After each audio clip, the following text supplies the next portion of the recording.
Je vous emmène à présent en Syrie, un pays qui, pendant plus d'un demi-siècle, a vécu sous la dictature impitoyable du clan Assad. 1 million d'hommes et de femmes, soit plus d'un adulte sur 20, ont été enfermés dans l'une des prisons du régime. Dans ces mouroirs, de très nombreux prisonniers ont disparu à jamais. La prison de Sednaya, à 30 km de la capitale Damas, symbolise les atrocités commises par ce régime. Depuis la fuite du tyran Bachar el-Assad, les survivants cherchent la vérité. Qui étaient leurs tortionnaires? Où sont les victimes disparues?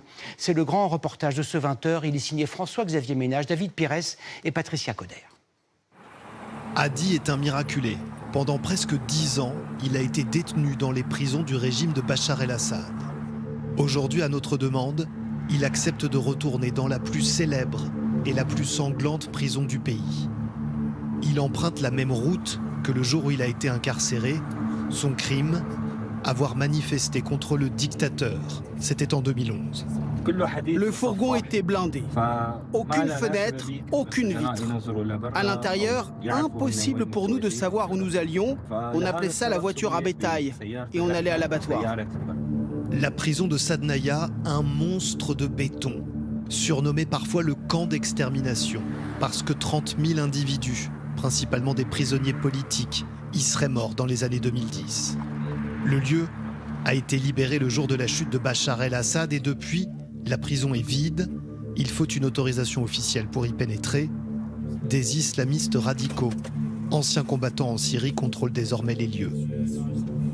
Sur le chemin, un véhicule abandonné par les fidèles du dictateur al-Assad. 1 an après sa chute, on recherche encore ici officiellement les traces de plusieurs centaines de prisonniers.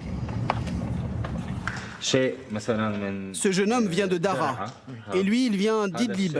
Le jour de la libération, les parents sont venus ici et ont mis les photos de leurs enfants avec un numéro à appeler si un rescapé avait des informations à donner sur ces disparus. Hadi se rappelle au geste près son arrivée il y a 14 ans dans cette prison de l'horreur. Dès qu'on arrivait, il fallait marcher de cette façon, accroupi. Dès que l'on descendait du fourgon, on était immédiatement déshabillé et on était parqué derrière ces grilles. Et là, c'était parti pour un premier déchaînement de torture. Ensuite, on était placé dans ces cellules individuelles. Ces cellules coupées du monde, on les trouve dans les entrailles de la prison. L'objectif était de soutirer des aveux. C'est par là qu'entrait la nourriture, quand il y en avait. Et ça, c'était pour nous observer. On était dans le noir intégral.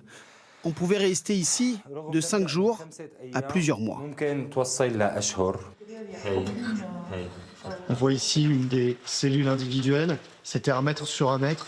Et là, vous voyez les trous parce qu'il y a des familles qui, dès la libération de la prison, des familles qui sont venues ici en désespoir de cause, espérant retrouver des proches parce qu'ils se disaient qu'il y avait des tunnels sans fin où étaient cachés des prisonniers, et malheureusement, personne n'a été retrouvé et ces tunnels n'existaient pas.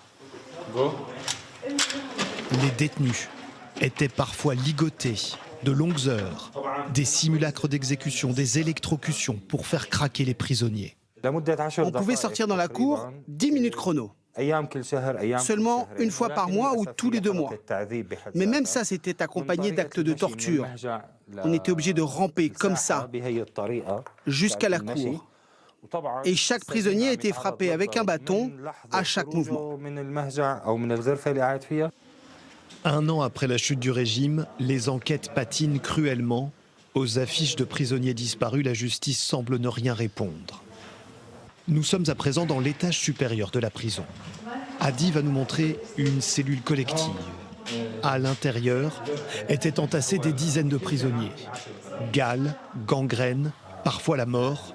Les dépouilles étaient alors laissées au moins 2 jours avant d'être extraites de la cellule.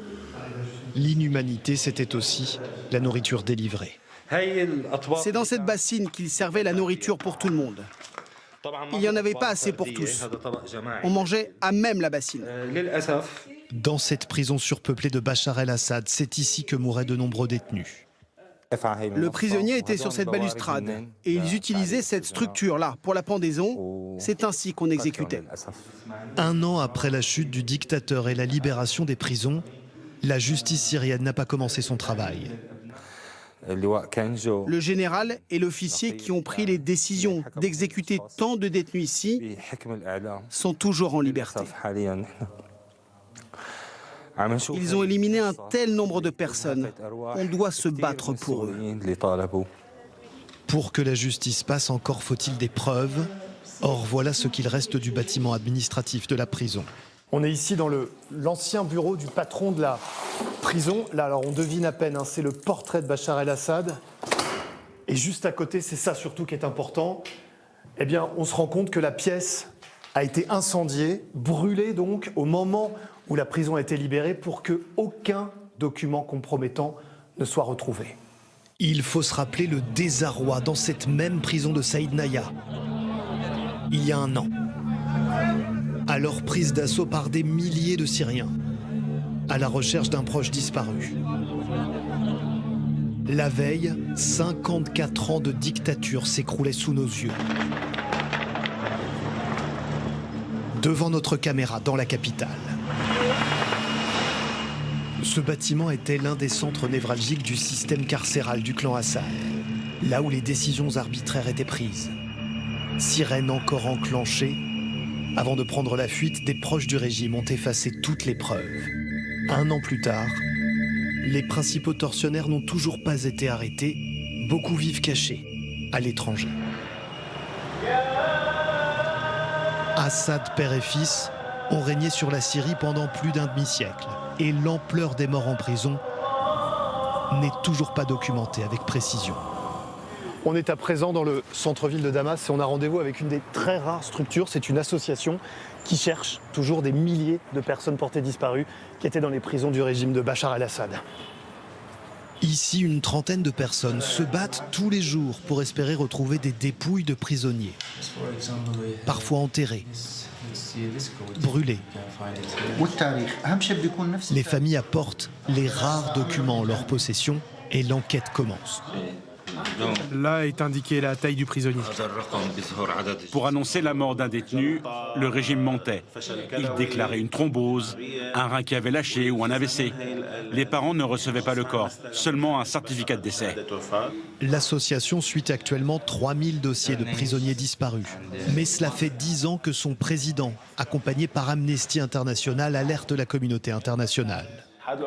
L'Union européenne savait, la France, l'Allemagne savaient qu'il y avait de la torture et violation des droits de l'homme en Syrie. Nous avons documenté tout cela avec des milliers de pages. Les dossiers sont épais, comme un immeuble. La communauté internationale, vous avez fait quoi pendant 10 ans? Vous n'avez pas entendu. Durant tant d'années, les proches du clan Assad ont empoché des centaines de millions d'euros. Des pots de vin, du racket, exigés aux familles de détenus. Dans l'espoir de libérer leurs proches, mais souvent sans succès. Alors que des investigations se poursuivent à l'intérieur même des geôles, le nombre de prisonniers, toujours considérés comme disparus un an après la chute du régime Assad, est estimé à plus de 100 000.